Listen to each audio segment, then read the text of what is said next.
महात्मा गांधी ने कहा था कि जियो जैसे तुम्हारा आखिरी दिन हो और सीखो जैसे कि तुम यहां हमेशा रहने वाले हो। हाय गाइस, मेरा नाम है आरजे कार्तिक और आपके लिए एक छोटी सी कहानी। ये कहानी है एक तलवारबाज की जो इतना कमाल का तलवारबाज था कि धीरे धीरे उसकी ख्याति पूरे राज्य में होने लगी थी। राजा को जब मालूम चला तो उसे अपनी सेना में शामिल किया और उसकी कला को देखते हुए उसे जल्द ही सेनापति बना दिया। उसने ना जाने कितने युद्ध अपने राजा को जिताए थे।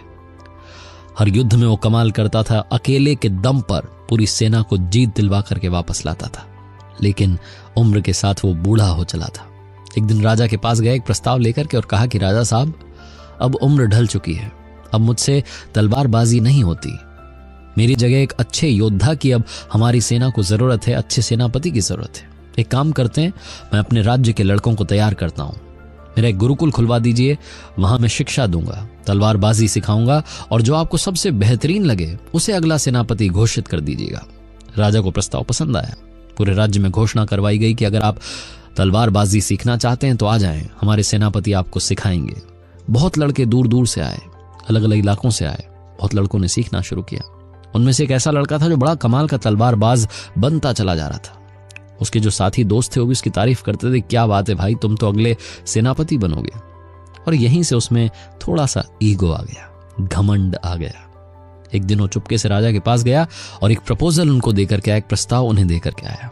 उसने राजा साहब के सामने प्रस्ताव रखा कि राजा साहब, आपने शायद नोटिस नहीं किया, लेकिन मैं अपनी सेना का सबसे कमाल तलवारबाज बनता जा रहा हूं। जो वो गुरुकुल है उसमें सबसे अच्छा शिष्य बन रहा हूं। और आपको पता है, अब मैं बड़ी जल्दी सेनापति भी बन सकता हूं। आप खुद ही मुझे सेनापति बना देंगे। अगर एक दिन मेरी तलवारबाजी देख ली तो आप मेरे मुरीद हो जाएंगे। साथ में उसने ये भी कह दिया कि अगर आपको यकीन नहीं होता तो मेरे गुरु के साथ में मेरी एक प्रतियोगिता रखवाइए, और अगर मैं जीत जाता हूं तो आप मुझे उसी दिन सेनापति घोषित कर दीजिएगा। राजा को समझ में आ गया कि लड़का सीख तो गया है लेकिन घमंड भी सीख गया है। राजा ने कहा ठीक है, 7 दिन के बाद में प्रतियोगिता होगी। वो जो गुरुजी थे जो सिखा रहे थे बूढ़े तलवारबाज, उनसे भी अप्रूवल ली गई। उन्होंने कहा कि हाँ जी, करवा लीजिए। जब उन्होंने हाँ भर दी इस प्रतियोगिता के लिए तो शिष्य को लगने लगा कि गुरु को ऐसा क्या आता है जिसके दम पर उन्होंने कह दिया कि ठीक है, प्रतियोगिता हो जाए। मेरे गुरु तो बूढ़े हो चले, मुझ में नया जोश है, नई जवानी है, मैं तो उनको चुटकियों में हरा दूंगा। फिर भी उन्होंने हाँ भर दी, यानी कि उन्हें कुछ तो आता है। वो जो 7 दिन का पीरियड था उसमें ये अपने गुरु को लगातार फॉलो करने लगा, उनका पीछा करने लगा कि वो कर क्या रहे हैं, क्या ऐसा है उनके पास में जिसके दम पर वो प्रतियोगिता में आएंगे। उसने देखा कि उसके गुरु जो थे एक लोहार के पास गए और जाकर के बोले कि 15 फुट लंबी म्यान बना दो। जहां उसके गुरु ने कहा लोहार से, इसने सुन लिया और ये सोचने लगा कि गुरु इतनी लंबी तलवार बना रहे हैं कि प्रतियोगिता में आते ही मेरी गर्दन पर रख देंगे, मेरा सर धड़ से अलग कर देंगे। ये दूसरे लोहार के पास गया और जाकर के कहा कि अब एक काम करो, 16 फुट लंबी तलवार बनाओ, 1 फुट और लंबी। इसको लगा कि मैं जाऊंगा और तुरंत प्रतियोगिता जीत लूंगा। प्रतियोगिता का दिन आया, दूर दूर से लोग देखने के लिए आए। जैसे ही कंपटीशन शुरू हुआ, गुरु ने तलवार निकाली और सीधी शिष्य की गर्दन पर टिका दी। जो शिष्य था वो तलवार निकालता ही रह गया क्योंकि इतनी लंबी तलवार थी, 16 फुट लंबी। गुरु ने सिर्फ और सिर्फ म्यान लंबी बनवाई थी, तलवार तो छोटी ही थी। शिष्य गुरु के इसी भ्रम में फंस गया। शिष्य तो शिष्य रह गया, गुरु की कला को समझ नहीं पाया और इतनी लंबी तलवार बना दी कि निकाल ही नहीं पाया। छोटी सी कहानी है लेकिन हमें सिखाती है कि लाइफ में कभी भी सीखना बंद मत करना, क्योंकि सीखोगे नहीं तो जीतोगे कैसे। सीखो जैसे कि तुम यहां हमेशा रहने वाले हो। आप सुन रहे हैं आरजे कार्तिक की कहानी। किसी ने बड़े कमाल की बात कही है कि ताकत आवाज में नहीं सोच में होनी चाहिए, क्योंकि फसल बारिश से होती है, बाढ़ से नहीं।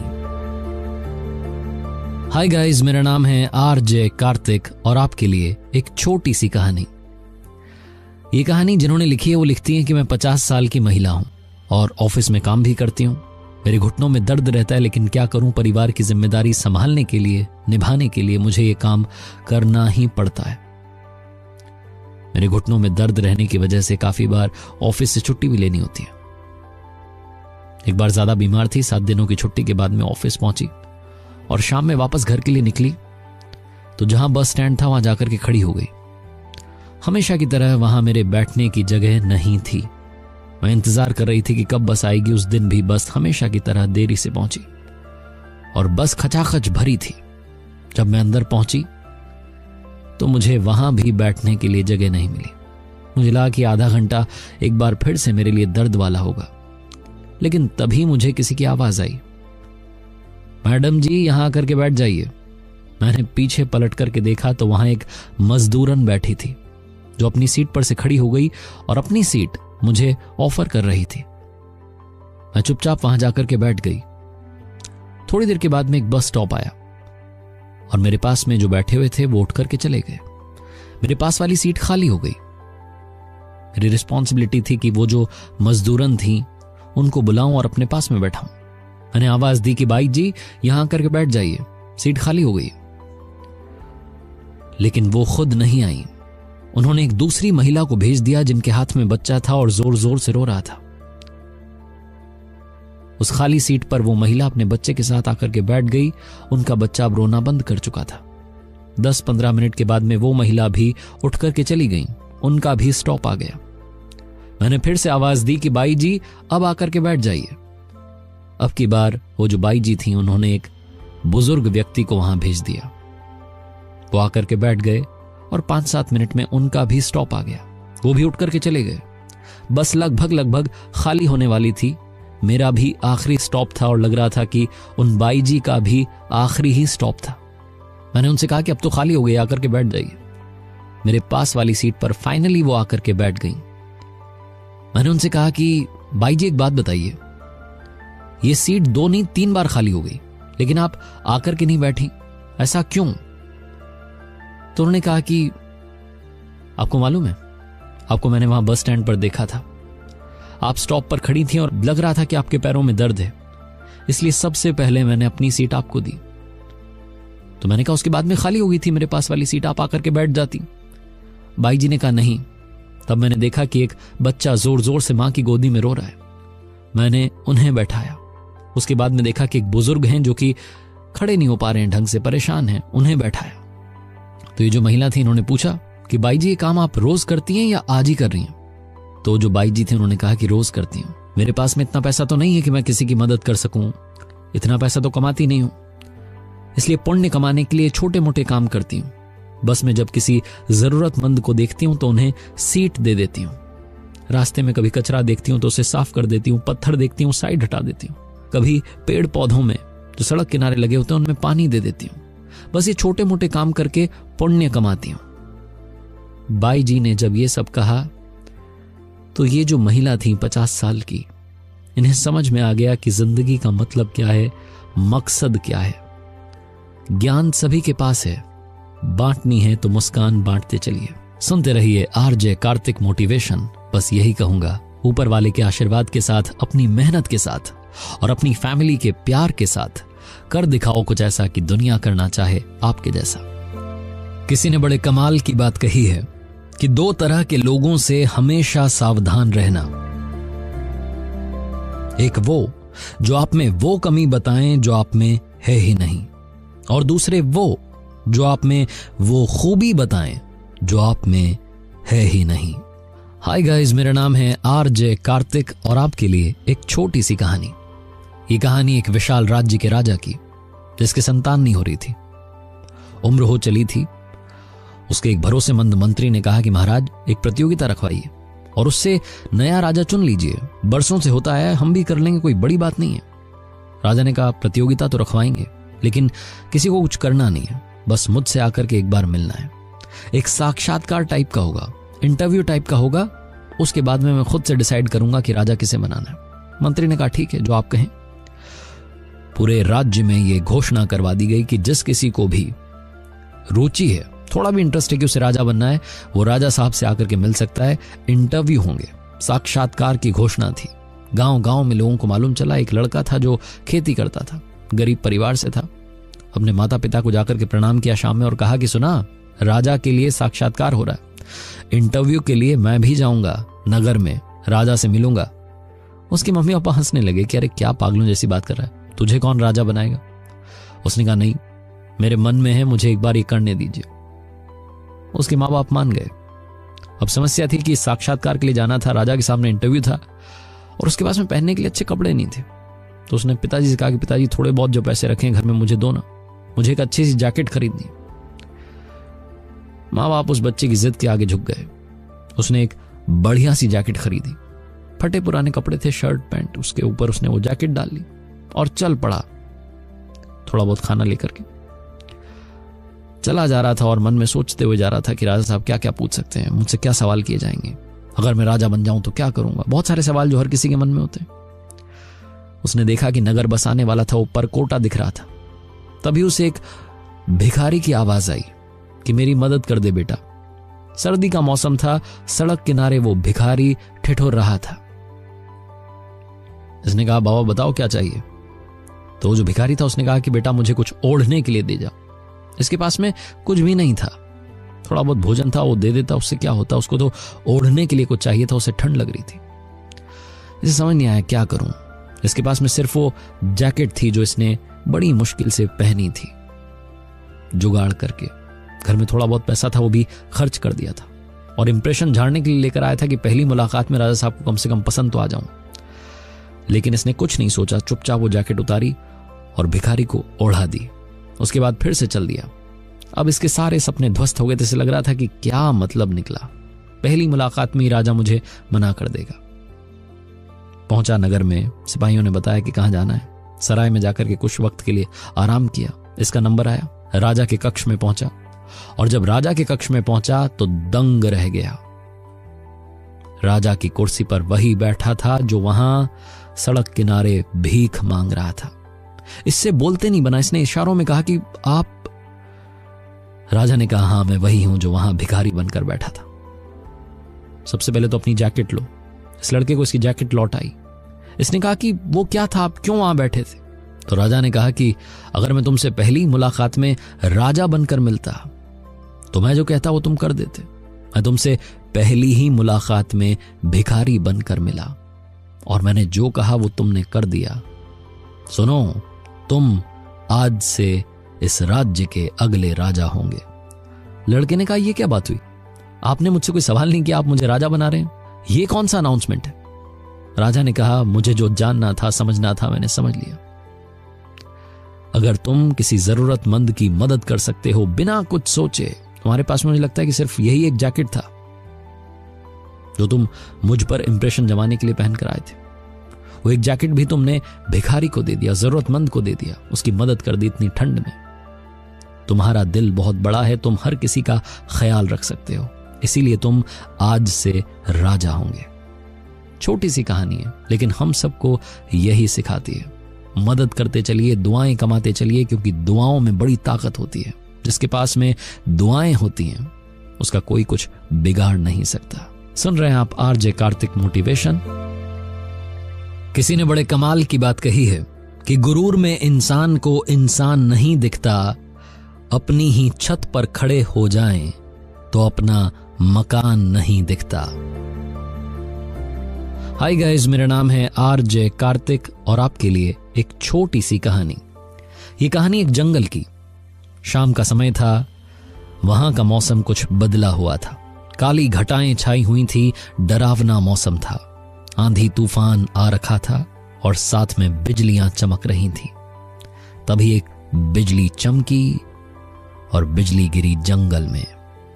बिजली के गिरने की वजह से जंगल में आग लग गई। जंगल के सारे जानवर इधर से उधर भाग रहे थे और उनमें भाग रही थी एक सुनहरे रंग वाली हिरणी जो प्रेग्नेंट थी, बच्चों को जन्म देने वाली थी और अपने लिए एक सुरक्षित स्थान ढूंढ रही थी, सुरक्षित जगह ढूंढ रही थी कि कहां जाकर के बच्चों को जन्म दिया जाए। वो जंगल में अपनी जान बचाने के लिए सबसे पहले भागने लगी। भागते भागते नदी किनारे आ गई और अब अपने लिए एक जगह ढूंढने लगी जहां जाकर के बच्चों को जन्म दिया जा सके। उसने गहरी सांस ली, नदी से थोड़ा सा पानी पिया और जगह ढूंढने ही वाली थी कि उसे समझ में आ गया कि उसका पीछा कोई कर रहा है। उसने तिरछी नजरों से देखा तो एक शिकारी झाड़ी के पीछे अपनी बंदूक लगा करके तैयार था उस हिरणी का शिकार करने के लिए। हिरणी को समझ में आ गया कि नदी की तरफ भाग नहीं सकते, इस तरफ शिकारी, इस तरफ आग लगी है, कहीं तो भागना होगा। वो भागने के लिए जगह देख ही रही थी कि जैसे ही उसने अपना डायरेक्शन बदला, सामने खड़ा था एक खूंखार शेर।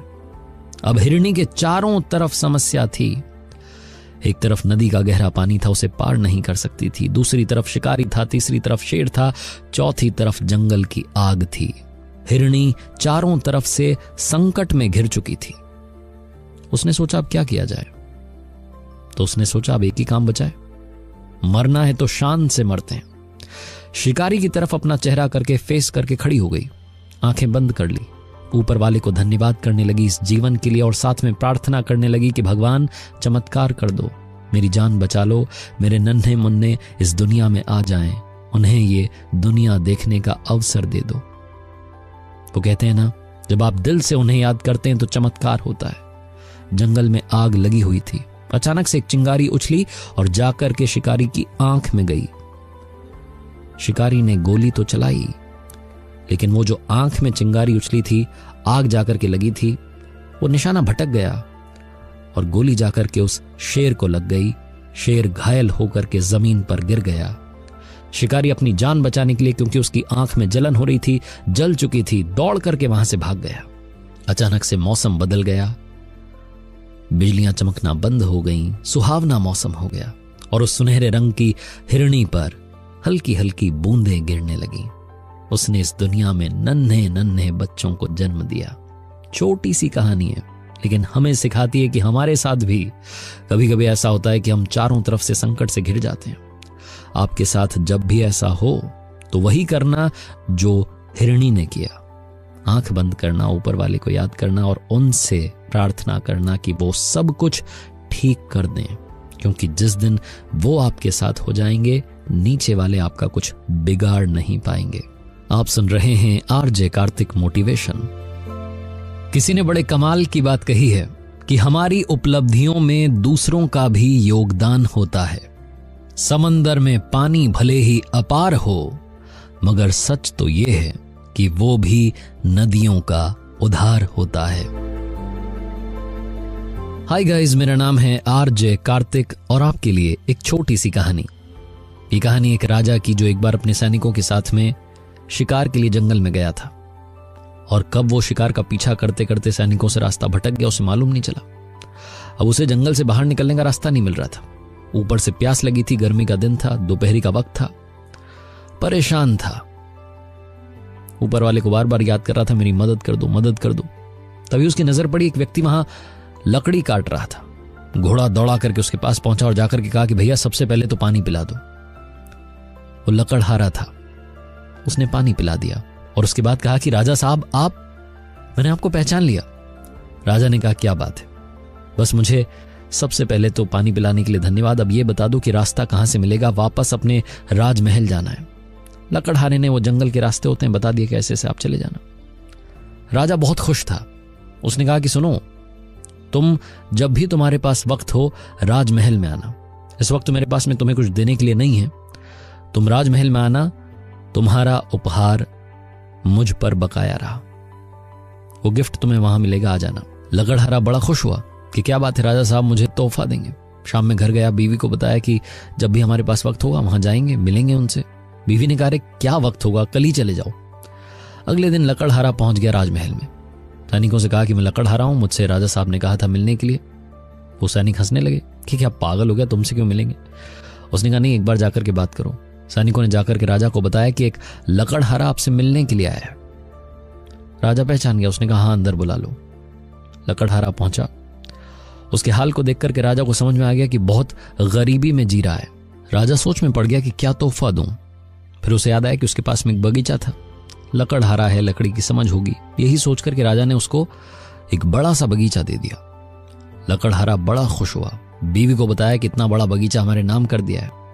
लकड़हारा था, क्या करता, लकड़ियां काटने लगा, कोयला बनाने लगा, कोयला बेचने लगा। कुछ दिनों के बाद में राजा को लगा कि एक बार जाकर के देखते हैं बगीचे का क्या हाल है। जब पहुंचे तो देखा पूरा बगीचा वीरान पड़ा था, कोयले के ढेर लगे थे। राजा अंदर पहुंचा, जाकर के लकड़हारे से मिला। उसने धन्यवाद किया कि महाराज आपकी वजह से हमारी जिंदगी ठीक ठाक हो गई। पहले हम बहुत गरीब थे, अब तो थोड़ा बहुत पैसा मिल जाता है, ये लकड़ियां जला करके कोयला बनाता हूं, बेच आता हूं। राजा ने कहा ये तुमने क्या कर दिया, एक काम करो, एक छोटा सा लकड़ी का टुकड़ा उसे दिया उस बगीचे में से और कहा कि सुनो, इसे बेच करके आओ। वो बेचने के लिए बाजार में गया लकड़हारा, और वो छोटा सा लकड़ी का टुकड़ा कोयले से कई गुना दाम में बिका। लकड़हारे को तब जाकर के समझ में आया कि इतनी महंगी लकड़ी का पूरा बगीचा राजा ने मेरे नाम कर दिया था। जाकर के राजा के चरणों में गिर गया, माफी मांगने लगा कि माफ करना, आपने मुझे हीरा दिया था, मैं उसे लोहा समझता रहा। छोटी सी कहानी, लकड़हारे, चंदन की लकड़ी, बगीचा राजा की नहीं है, आपकी हमारी है। हम सबको भी ये चंदन की लकड़ी मिली है, बगीचा मिला है।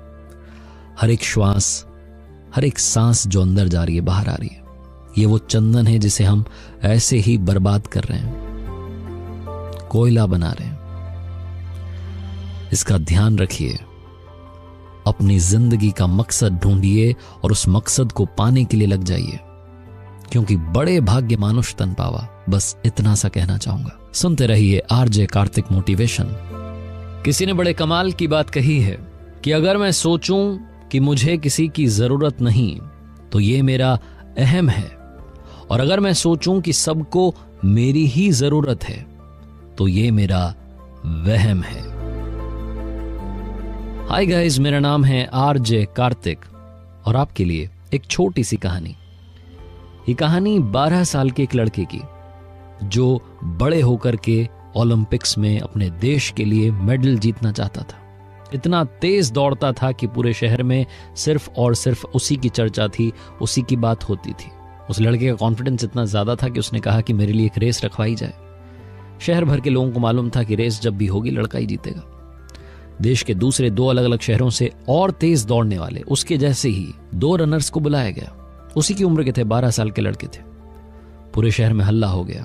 रेस को देखने के लिए बहुत लोग आए, और उस रेस के जो चीफ गेस्ट थे वो एक प्रोफेसर थे, उस शहर के सबसे विद्वान व्यक्ति थे। तीनों जो बच्चे थे दौड़ने के लिए तैयार थे, जाकर के उन्होंने उन प्रोफेसर सर के चरण छुए। रेस शुरू हुई और सबको मालूम था कौन जीतेगा। वो 12 साल का उसी शहर का लोकल लड़का जीत गया। उसके नाम का हल्ला होने लगा, लोग जोर जोर से उसका नाम बोलने लगे। लड़का भी खुश था, और इतना खुश था, इतना कॉन्फिडेंट हो गया था, उसने चुनौती दी कि और किसी को दौड़ना है तो आ जाए। 2 और लड़के आए, अब की बार उससे बड़े थे। फिर से रेस शुरू हुई, विसिल बजी, और अब की बार भी विनर यही लड़का बना। जबकि वो दोनों लड़के इससे उम्र में बड़े थे, लेकिन तब भी ये सबसे तेज दौड़ा। दौड़ करके वो जो प्रोफेसर सर थे उनके पास गया और जाकर के बोला कि सर देखा, मुझसे बड़े लड़के आ गए, तब भी जीत मेरी ही हुई है। प्रोफेसर ने कहा कि ठीक है, अच्छा है, बधाई हो तुम्हें, लेकिन अब एक आखिरी रेस होगी। अब की बार तुम्हें 2 और लोगों के साथ में दौड़ना है। प्रोफेसर सर ने कहा कि वो जो 2 लोग होंगे उन्हें मैं चुनूंगा। उन्होंने 2 लोग चुने। एक दिव्यांग थे जिन्हें कम दिखाई देता था, और दूसरी एक बूढ़ी महिला थी जिनकी उम्र काफी हो चली थी। उन दोनों के साथ में इस लड़के को दौड़ना था। इसका सारा कॉन्फिडेंस गायब हो गया। इसने बोला कि ये कौन सी रेस है? प्रोफेसर साहब ने कहा कि रेस तो यही है, आपको पार्टिसिपेट करना है, क्योंकि आप ही ने कहा कि जो दौड़ना चाहता है आ जाए। ये दोनों आपके साथ दौड़ना चाहते हैं। विसिल बजी, रेस शुरू हुई। लड़के ने दौड़ना शुरू किया, दौड़ करके फिनिशिंग लाइन पर पहुंच गया। लेकिन अब की बार किसी ने भी ताली नहीं बजाई, कोई हल्ला नहीं हुआ, किसी ने इसका नाम नहीं चिल्लाया। दौड़ करके प्रोफेसर साहब के पास गया और जाकर के पूछा कि सर क्या हुआ? अब की बार तो किसी ने मेरा नाम ही नहीं लिया, कोई हल्ला ही नहीं हो रहा है, कोई खुशी नहीं दिख रहा है। प्रोफेसर साहब ने कहा कि देख रहे हो, जो तुम्हारे बाकी 2 साथी थे वो तो अभी तक नहीं पहुंचे और तुमने रेस फिनिश कर ली। एक काम करो ना, अब की बार फिर से दौड़ो और दोनों साथियों को साथ लेकर के दौड़ो। चौथी बार रेस शुरू हुई, विसिल बजी। ये लड़का, इसने एक हाथ से तो दिव्यांग का हाथ पकड़ा, दूसरे हाथ से उन अम्मा का हाथ पकड़ा। उन दोनों को साथ लेकर के लड़का चलने लगा। इसकी जिंदगी की वो अब तक की सबसे स्लो रेस थी। बहुत समय लगा, लेकिन तीनों साथ साथ फिनिशिंग लाइन पर पहुंच गए। जहां उस फिनिशिंग लाइन पर पहुंचे, जोरदार तालियां बजी। हर कोई खुश था, मुस्कुरा रहा था। लड़का दौड़ करके उन प्रोफेसर सर के पास गया और जाकर के बोला कि सर बताइए ना, अब की बार किसके लिए तालियां बज रही हैं, किसके लिए इतने लोग खुश हैं। प्रोफेसर ने कहा कि बेटा ये तालियां विनर के लिए नहीं बज रही हैं, ये तालियां इस रेस के लिए बज रही हैं जिसे जिंदगी की रेस कहा जाता है। और बेटा तुमने पता नहीं कितने कंपटीशन जीते होंगे और आगे ना जाने कितने जीतोगे, तुम बहुत अच्छे रनर हो, लेकिन आज की रेस में तुमने लोगों का दिल जीता है और यही सबसे ज्यादा इस दुनिया में इंपॉर्टेंट है। छोटी सी कहानी है, लेकिन ये जिंदगी की रेस वाली कहानी हम सबको सिखाती है कि जिंदगी की रेस में इतने आगे मत निकल जाना कि आपके पीछे अपने छूट जाएं, उन्हें साथ लेकर के जाना। क्योंकि रतन टाटा साहब ने कहा है कि अगर तेज चलना है तो अकेले चलो और दूर तक चलना है तो सबके साथ चलो। सुनते रहिए आरजे कार्तिक मोटिवेशन। किसी ने बड़े कमाल की बात कही है कि हम सही हो सकते हैं, लेकिन सिर्फ हमारे सही होने से सामने वाला गलत नहीं हो सकता। हाय गाइस, मेरा नाम है आरजे कार्तिक और आपके लिए एक छोटी सी कहानी। ये कहानी एक बादशाह की, जिसकी आदत थी भेष बदल करके अपने वजीर के साथ में घूमता था राज्य में और पता करता था कि सब कुछ ठीक चल रहा है नहीं चल रहा है, जो नियम उसने बनाए हैं, जो पॉलिसीज बनाई हैं, उनको फॉलो किया जा रहा है कि नहीं किया जा रहा है, लोगों के बीच में कहीं कोई झगड़ा तो नहीं है, किसी बात से नाराज तो नहीं है। एक बार ऐसे ही निकला हुआ था भेष बदल करके, बाजार का दौरा कर रहा था। उसने देखा कि बाजार के बीच में एक लाश पड़ी है, एक व्यक्ति मरा हुआ पड़ा है। दौड़ करके उसके पास गया, आवाज दी लोगों को कि आइए इसकी मदद कीजिए, कौन है ये, कहां से आया है। लेकिन कोई भी दुकानदार वहां आया नहीं। बादशाह ने वजीर से पूछा कि क्या चक्कर है। वजीर ने कहा मालूम नहीं, क्यों नहीं आ रहे हैं लोग। बादशाह ने वजीर से कहा कि तुम रुको, यहां पर ध्यान रखना है इसका, मैं बात करके आता हूं। बादशाह गए, जाकर के दुकानदारों से पूछा कि भाई साहब कौन है। कोई भी बोलने के लिए तैयार नहीं था। एक दुकान से दूसरी दुकान, दूसरी से तीसरी, फाइनली एक दुकानदार ने बताया कि अरे भाई साहब आप कहां चक्कर में पड़े हैं, ये जो मरा हुआ है ना, ये दुनिया का सबसे बुरा आदमी था, ये इसी लायक था, इसको पड़े रहने दो, आप अपना काम करो, अपने घर जाओ। बादशाह जो कि भेष बदल करके वहां पहुंचे थे, उन्होंने कहा कि अरे नहीं, मुझे बताओ ना कौन है ये, चलो कुछ मत बताओ, मुझे बस इसका पता बता दो, इसको कम से कम हम घर तक तो पहुंचा दें। तो उस दुकानदार ने बता दिया कि ये लाश जिसकी थी इसका घर का है। बादशाह और वजीर उस लाश को लेकर के उस व्यक्ति के घर पहुंचे जो पता दुकानदार ने बताया था। दरवाजा खटखटाया, जो मर चुका था उसकी पत्नी ने दरवाजा खोला और जैसे ही दरवाजा खोला अपने पति की लाश से लिपट करके रोने लगी, जोर जोर से रो रही थी, कह रही थी दुनिया के सबसे नेक इंसान को ऊपर वाले आपने बड़ी जल्दी बुला लिया। बादशाह कंफ्यूज हो गया कि अभी बाजार में इसको सबसे खराब इंसान बताया गया, इसकी पत्नी कह रही है कि दुनिया का सबसे नेक इंसान था, चक्कर क्या है। बादशाह ने पूछा कि माफ कीजिएगा, लेकिन आपके पति को सारे बाजार वाले सबसे बुरा बता रहे हैं, वो तो इनकी लाश तक को हाथ लगाने के लिए तैयार नहीं थे, वो तो हम लोग निकल रहे थे, हमने देख लिया तो हम लेकर के आ गए। जो व्यक्ति मर चुका था उसकी पत्नी कहने लगी कि नहीं, मेरे पति दुनिया के सबसे नेक इंसान थे। बादशाह को लगा कि पत्नी है, उसके लिए तो नेक ही होंगे। पत्नी बताने लगी कि आपको मालूम है, मेरे पति की सिर्फ 2 आदतें थी जिसकी वजह से जमाना उनको बुरा कहता है। मेरे पति रोजाना शाम में एक नर्तकी के यहां पर जाते थे, लोगों को लगता था कि नर्तकी के यहां पर जाता है बुरा आदमी है, और उसके बाद में शराब खाने में जाते थे, इसीलिए लोग उन्हें बुरा कह रहे हैं, दुनिया का सबसे बुरा इंसान। लेकिन आपको बताती हूं सच्चाई क्या है। मैंने अपने पति को बहुत समझाया कि मत जाओ, आप ये जो कर रहे हो ना, दुनिया आपको बुरा कह रही है। आप जब दुनिया छोड़ करके जाओगे कोई आपकी अर्थी को कंधा देने के लिए नहीं आएगा। लेकिन मेरे पति जाते थे, और पता है क्यों जाते थे?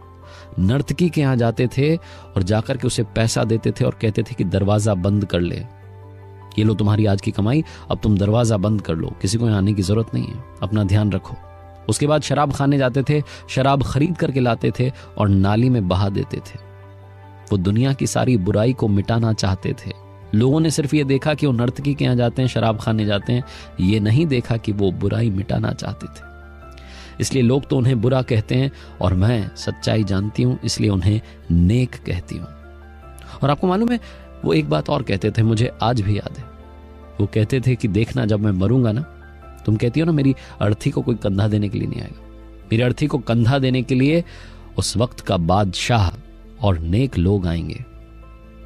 जहां उस महिला ने अपने पति के बारे में बताया, बादशाह चौंक गया। बादशाह ने कहा कि आपको मालूम है, मैं यहां का बादशाह हूं, भेष बदल करके घूम रहा था। आपके पति की बात आज सच हो गई है। हमने उनकी लाश को देखा, आप तक पहुंचे। और चिंता मत कीजिए, आपके पति का जनाजा शाही अंदाज से होगा, शाही तरीके से उन्हें अंतिम विदाई दी जाएगी। आप घबराइएगा मत, उनकी अर्थी को मैं कंधा दूंगा। छोटी सी कहानी लेकिन बहुत बड़ा मैसेज देती है। हमें दूसरों को जज करना बंद कर देना चाहिए। जैसा कि मैंने शुरुआत में कहा, आप सही हो सकते हैं, लेकिन सिर्फ आपके सही होने से सामने वाला गलत नहीं हो सकता। अपना समय दूसरों को जज करने में बंद कीजिए और अपने समय का सही इस्तेमाल कीजिए। कर दिखाओ कुछ ऐसा कि दुनिया करना चाहे आपके जैसा। सुनते रहिए आरजे कार्तिक मोटिवेशन। किसी ने बड़े कमाल की बात कही है कि भगवान बोलते हैं कि तू वही करता है जो तू चाहता है, फिर वही होता है जो मैं चाहता हूं, इसीलिए तू वही कर जो मैं चाहता हूं, फिर वही होगा जो तू चाहता है। हाय गाइस, मेरा नाम है आरजे कार्तिक और आपके लिए एक छोटी सी कहानी। ये कहानी भगवान श्री कृष्ण और उनके सखा धनुर्धर अर्जुन की। एक बार भगवान श्री कृष्ण और अर्जुन घूमने के लिए निकले हुए थे, तो उन्होंने देखा कि एक ब्राह्मण देव भिक्षा मांग रहे। उनका हाल देख करके अर्जुन को तरस आ गया। उसने भगवान श्री कृष्ण से कहा कि ये भिक्षा मांग रहे हैं, सही नहीं हो रहा है, इनको घर पर रहना चाहिए, ज्ञान बांटना चाहिए, इनकी जिंदगी कैसे सुधरेगी। तो भगवान ने कहा कि सोचो और सुधार दो। अर्जुन ने उन ब्राह्मण देव को अपने पास बुलाया और कहा कि महाराज, आप ये भिक्षा मांगते हुए अच्छे नहीं लग रहे, एक काम कीजिए ना, मैं आपको सोने के सिक्के देता हूं, आप जाइए और खुशी से अपनी जिंदगी बिताइए।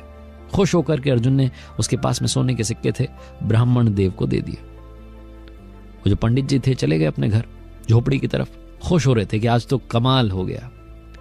अपने बारे में सोच रहे थे, परिवार के बारे में सोच रहे थे कि सब कुछ बदल दूंगा, जिंदगी बदल जाएगी। तभी अचानक से एक लुटेरा आया और उनको लूट करके चला गया। वो जो पोटली थी सोने के सिक्कों की, वो उनसे छीन करके भाग गया। पंडित जी कुछ नहीं कर पाए। घर पहुंचे, जाकर के अपनी पत्नी को बताया कि आज तो किस्मत बदलने वाली थी। धनुर्धर अर्जुन मिले थे, भगवान श्री कृष्ण मिले थे, उन्होंने मेरी मदद की, मुझे सोने के सिक्कों की पोटली दी, लेकिन एक लुटेरा लूट करके भाग गया। कुछ देर के लिए पत्नी भी उदास रही, पंडित जी भी उदास रहे, लेकिन कोई नहीं, जो काम करते थे वही करने लगे। अगले दिन से फिर से भिक्षा मांगने के लिए निकल पड़े। अर्जुन और भगवान श्री कृष्ण एक बार फिर से घूमने के लिए निकले थे। उन्होंने देखा कि यही पंडित जी कल भी दिखे थे, आज भी दिख रहे हैं, आज भी भिक्षा मांग रहे हैं। बुलाया अर्जुन ने पंडित जी को और पूछा कि क्या हुआ महाराज। पंडित जी ने कहा कि क्या बताएं, कल आपने जो सोने के सिक्कों की पोटली दी थी, एक लुटेरा आया और लूट करके चला गया, मैं कुछ नहीं कर पाया। अर्जुन को थोड़ा और तरस आ गया। अर्जुन ने अब की बार एक मोती दिया और कहा कि ये अनमोल मोती है, इससे आपकी जिंदगी पलट जाएगी, बदल जाएगी, ले जाइए। पंडित जी बड़े खुश हुए, खुशी खुशी फिर से अपनी झोपड़ी की तरफ चल दिए। जब झोपड़ी में पहुंचे तो देखा पत्नी नहीं थी, वो पानी भरने के लिए गई हुई थी नदी किनारे। पंडित जी सोच रहे थे क्या करूं, कहां छुपाऊं इसको, अब की बार फिर से कोई लूट करके ना ले जाए। तो एक पुराना घड़ा था, उसमें जाकर के उस मोती को छुपा दिया और पंडित जी आराम करने लगे। इस बीच में उनका दुर्भाग्य देखिए कि पंडिताइन जो गई हुई थी नदी किनारे पानी भरने के लिए, उनके हाथ से घड़ा छूट गया, नया का नया घड़ा फूट गया। लौट करके घर में आई, झोपड़ी में देखा एक पुराना घड़ा रखा था, अब पानी तो चाहिए। वो पुराना घड़ा उठा करके ले गई, नदी में जैसे ही डुबोया वैसे ही वो मोती खिसक करके नदी में गिर गया। उनको पता नहीं था। वो पानी भर के वापस आई और देखा पंडित जी गुस्से में थे, उदास थे, कह रहे थे क्या कर दिया, उस पुराने घड़े में मैंने मोती छुपाया था। पंडित जी की पत्नी ने कहा कि माफ करना, मुझे पता नहीं था। अगले दिन फिर से वही काम करने लगे, भिक्षा मांगने जाने लगे। एक बार फिर से भगवान श्री कृष्ण और उनके सखा अर्जुन घूमने के लिए निकले। अर्जुन ने देखा कि वही पंडित जी फिर से भिक्षा मांग रहे। बुलाया और पूछा। पंडित जी ने अपनी कहानी सुना दी, अपना दुख सुना दिया। अर्जुन ने अब की बार भगवान से कहा कि आप ही मदद कीजिए, आप ही कुछ कीजिए, मेरी मदद से इनका कुछ हो नहीं पा रहा है। भगवान श्री कृष्ण ने अपनी जेब में से निकाल करके 2 सिक्के दे दिए, 2 पैसे, और कहा पंडित जी काम कीजिएगा, वापस जाइए अपनी झोपड़ी की तरफ, अब आगे घर घर जाकर के भिक्षा मत मांगिएगा। पंडित जी क्या करते, भगवान है, आदेश था, मानना पड़ा। जाते आते सोच रहे थे कि भगवान से अच्छे उनके दोस्त हैं, इतनी बड़ी मदद की भगवान ने, सिर्फ 2 सिक्के दिए, 2 पैसे। पंडित जी अपनी झोपड़ी की तरफ जा ही रहे थे कि रास्ते में एक मछुआरा दिखा जो जाल में एक मछली डाल करके ला रहा था। पंडित जी को उस मछली की हालत पर दया आ गई। पंडित जी चाहते थे वो आजाद हो जाए। उन्होंने सोचा कि 2 पैसे हैं, इनका क्या करूंगा। मछुआरे को दिए और कहा कि सुनो, ये मछली मुझे दो। मछली ली और उसे अपने कमंडल में डाल लिया, पानी भरा हुआ था उसमें डाल लिया और नदी किनारे पहुंच गए उसको आजाद करने के लिए। जैसे ही उस मछली को नदी में छोड़ने वाले थे, पंडित जी ने कमंडल में देखा तो वहां मोती था। ये वो मोती था जो घड़े में से खिसक करके नदी में चला गया था। मछली ने निगल लिया था। मछली पंडित जी के पास आ गई थी। पंडित जी जोर से खुशी के मारे चिल्लाने लगे, मिल गया, मिल गया। तभी वो लुटेरा वहां से निकल रहा था। लुटेरे ने देखा कि पंडित जी ने शायद पहचान लिया। लुटेरा जाकर के पंडित जी के चरणों में गिर गया, माफी मांगने लगा कि महाराज माफ करना, ये लीजिए आपके सोने के सिक्कों की पोटली, किसी से कुछ मत कहना, मुझे सजा मत दिलवाना। लुटेरा ये बोल करके चला गया। अर्जुन और भगवान श्री कृष्ण ये सब देख रहे थे। अर्जुन ने कहा, भगवान ये क्या हो गया? पंडित जी के पास में मोती वापस आ गया, सोने के सिक्के वापस आ गए, ये कौन सा चमत्कार है? भगवान श्री कृष्ण ने कहा कि सुनो, ये चमत्कार मदद का चमत्कार है। ये चमत्कार सबके बारे में सोचने का चमत्कार है। पंडित को जब तुमने सोने के सिक्के दिए वो अपने बारे में सोच रहा था, मोती दिया अपने बारे में सोच रहा था, लेकिन जहां मैंने उसे 2 सिक्के दिए, 2 पैसे दिए, उसने मछली के बारे में सोचा, मछली की जान बचाने के बारे में सोचा और सारा कमाल उस सोच की वजह से हुआ है। छोटी सी कहानी हमें सिखाती है, मुस्कान बांटते चलिए, दुआएं कमाते चलिए। दुआओं में बहुत ताकत होती है। अच्छे काम कीजिए, अच्छा रिजल्ट आपको मिल करके रहेगा। और हमेशा सबके बारे में सोचिए। आपके साथ मैं हूं आरजे कार्तिक। आप सुन रहे हैं आरजे कार्तिक मोटिवेशन।